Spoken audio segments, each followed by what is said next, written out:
Hi friends, நேற்று லஞ்சுக்கு சிம்பிளாக தக்காளி சாதம் தான் ரெடி பண்ண போகிறேன். இதுக்கு சைடிஷாக உருளைக்கிழங்குல ஃப்ரை வைக்க போகிறேன். எப்பயுமே சிம்பிளாக தான் ரெடி பண்ணுவேன். கடுகு, சீரகம், பெரிய வெங்காயம், பச்சை மிளகாய், கருவேப்பிலை, இஞ்சி பூண்டு பேஸ்ட் சேர்த்து நல்லா வதக்கிட்டு தக்காளி சேர்த்துற வேண்டியதான். கம்ப்ளீட்டாக தக்காளியோட டேஸ்ட் தான் வந்து நல்லா தெரியும். கலருக்கு வந்து மஞ்சள் தூள் சேர்த்துட்டு கொஞ்சமாக உப்பு சேர்த்து நல்லா தக்காளி வெங்காயம் கொலைய வதங்குற விட்டுலாம்.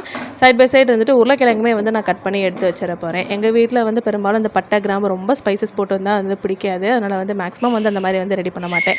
இப்படி வைக்கும்போது டேஸ்ட் வந்து உண்மையிலே நல்லாயிருக்கும். நல்லா தக்காளி வெங்காயம் குழஞ்சி வதங்கி வந்ததுக்கப்புறமா வந்து நம்ம எடுத்து வச்சிருக்க ரைஸையும் சேர்த்து நல்லா இதை வந்து மிக்ஸ் பண்ணி விட்டுற வேண்டியதான்.